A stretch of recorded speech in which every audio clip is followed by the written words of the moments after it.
Assalamualaikum warahmatullahi wabarakatuh. Bismillahirrahmanirrahim. Alhamdulillahirabbil alamin. Allahumma shalli wa sallim wa barik ala sayyidina Muhammad wa ala alihi sayyidina Muhammad.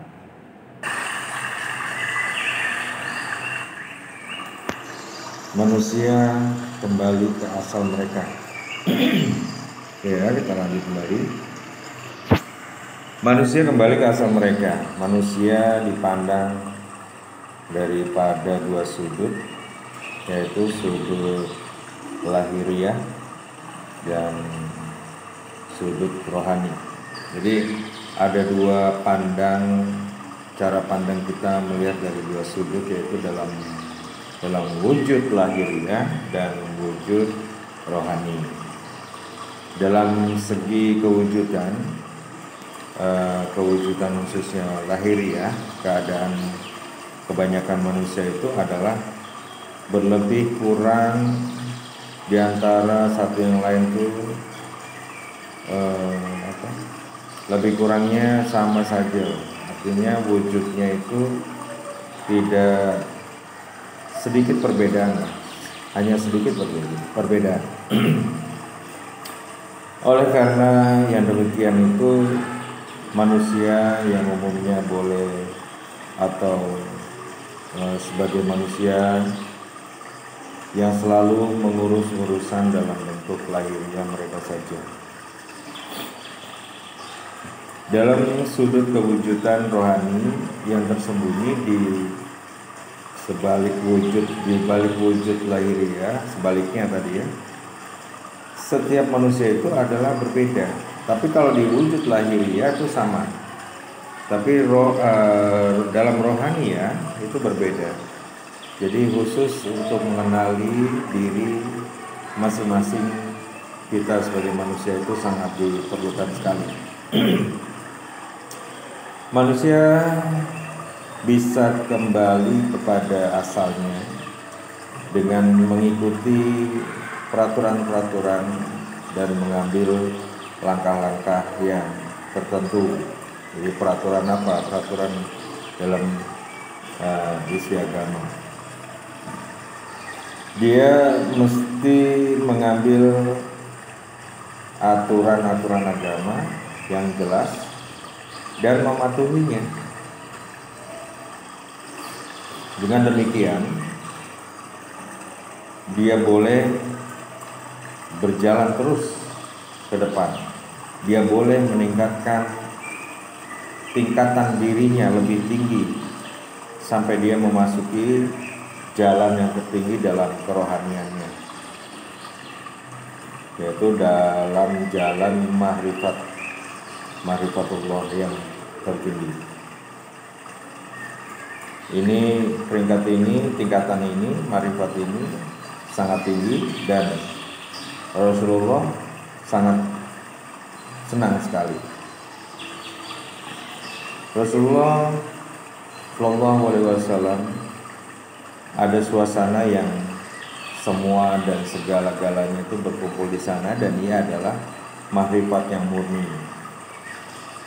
Untuk sampai ke tingkatan tersebut perlu kita buang jauh-jauh kepura-puraan, kepalsuan yang melakukan kebaikan itu karena menunjuk-nunjuk,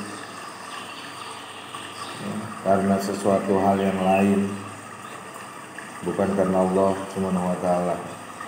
Kemudian dia perlu juga menetapkan tiga matlamat ya. Matlamat tersebut itu sebenarnya adalah 3 jenis surga.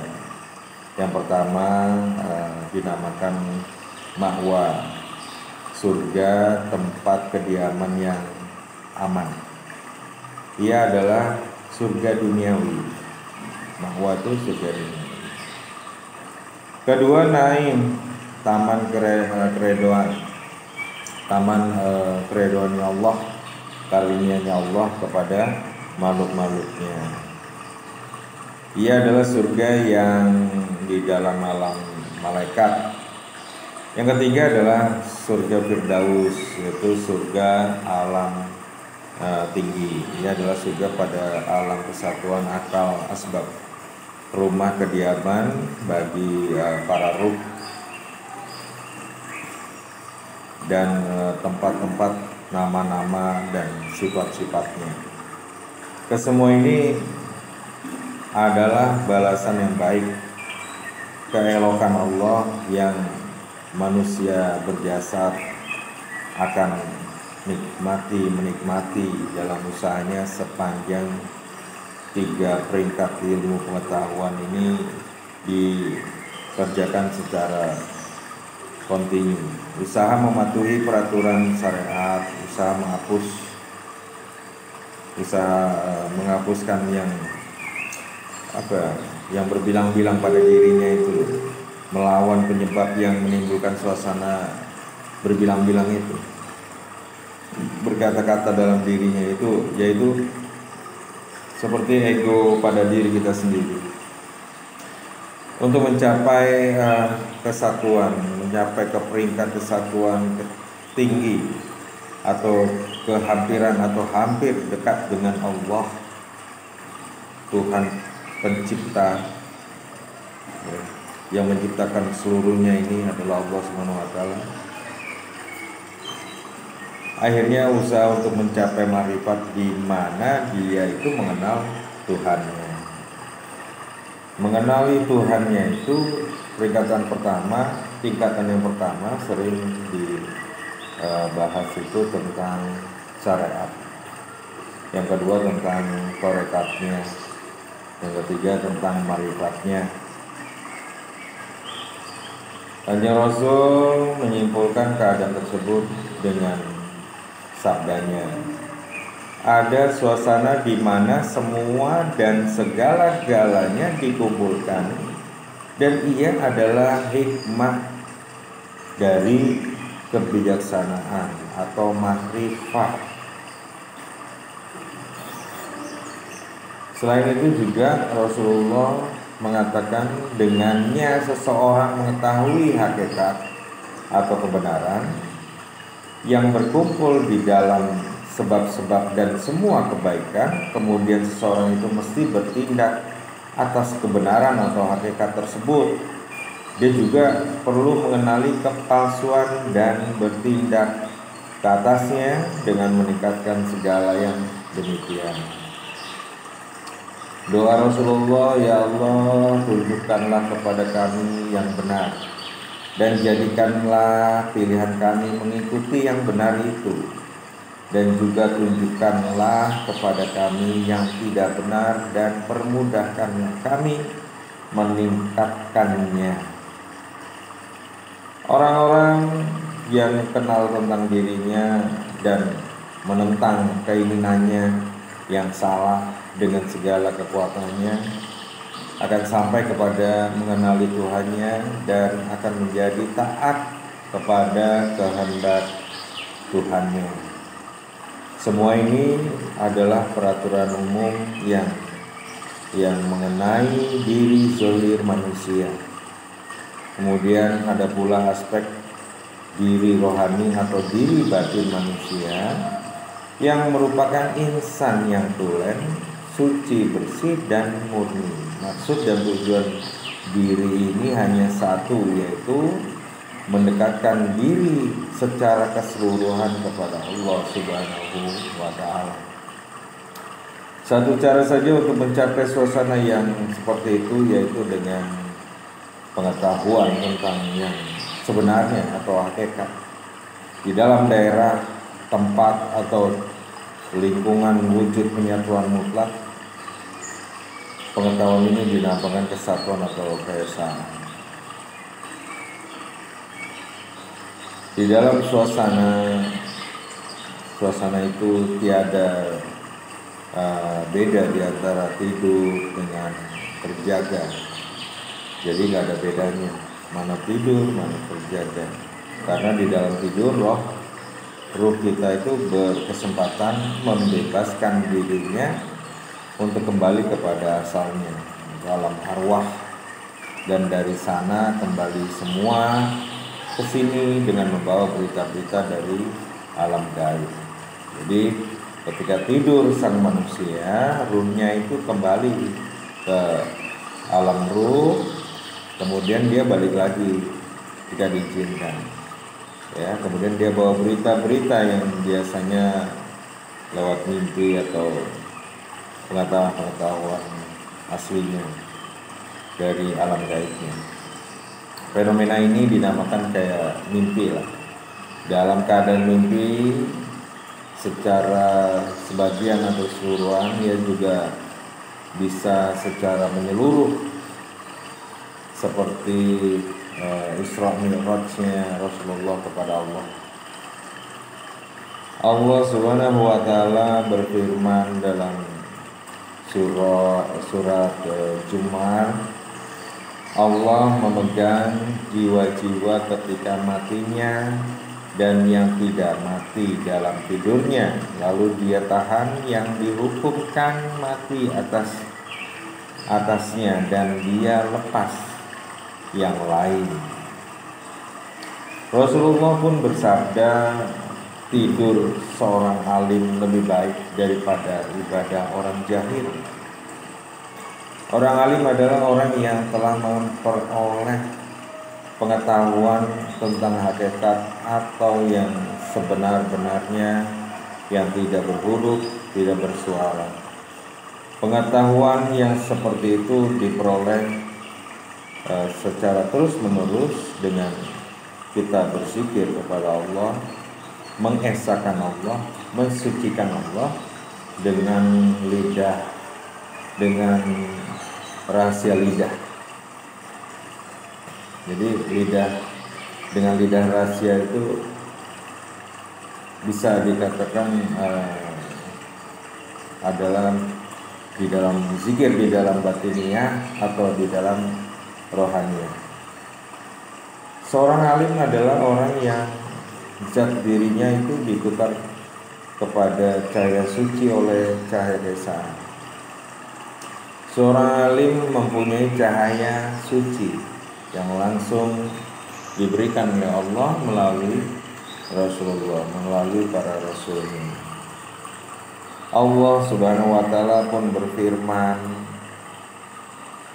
melalui rasulnya, insan adalah rahasiaku dan aku rahasianya.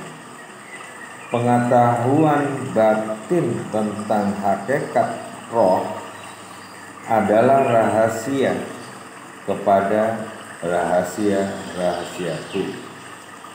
Aku campakkan ke dalam hati hamba-hambaku yang baik-baik, dan tiada siapapun keadaannya melainkan aku. Aku adalah sebagaimana hambaku mengenali aku. Bila dia mencari aku dan ingat kepada aku bersertanya bersamanya.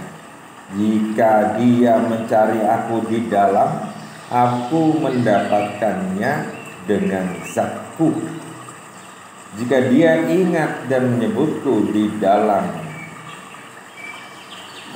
jemaah yang baik,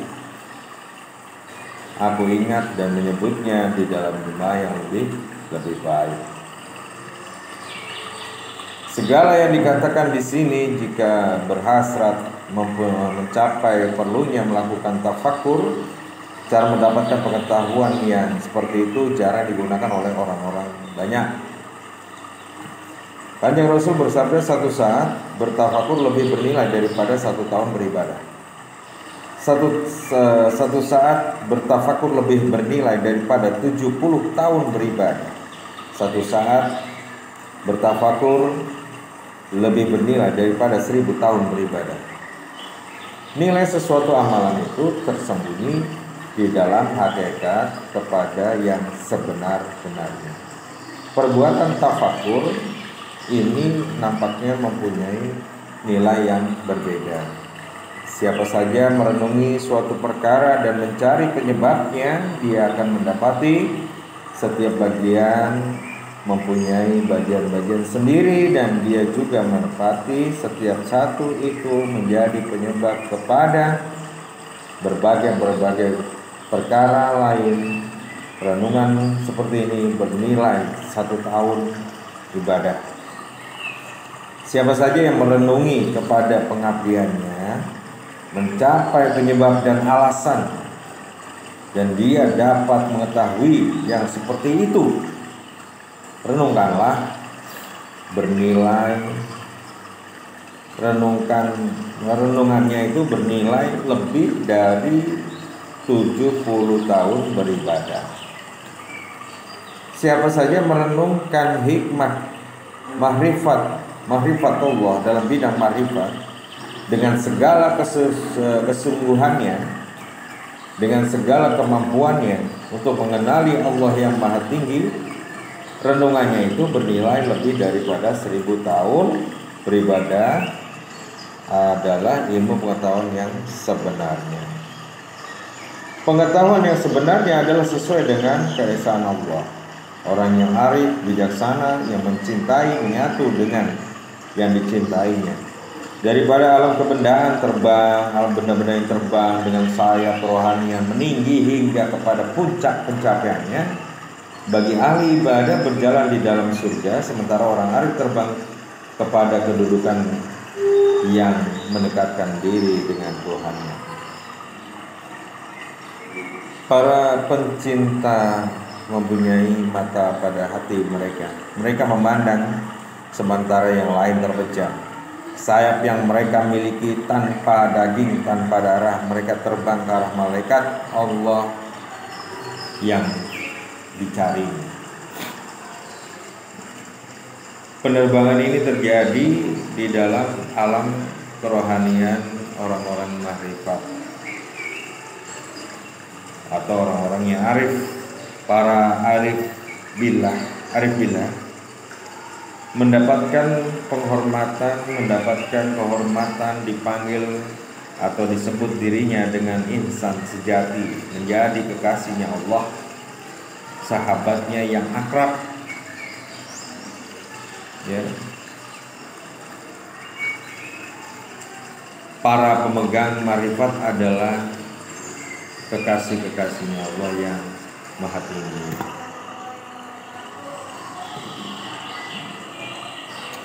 Perkataan itu pernah dikatakan oleh Bayazid Al-Bustami kalau nggak salah.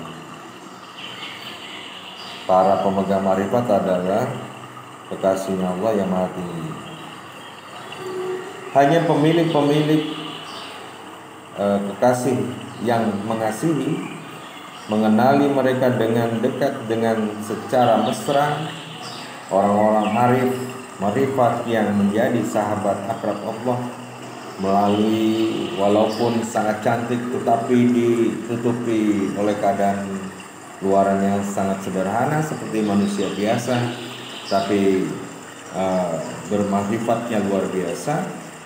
Allah berfirman melalui Rasul, para sahabatku tersembunyi di bawah kubahku, tiada yang mengenali mereka kecuali aku.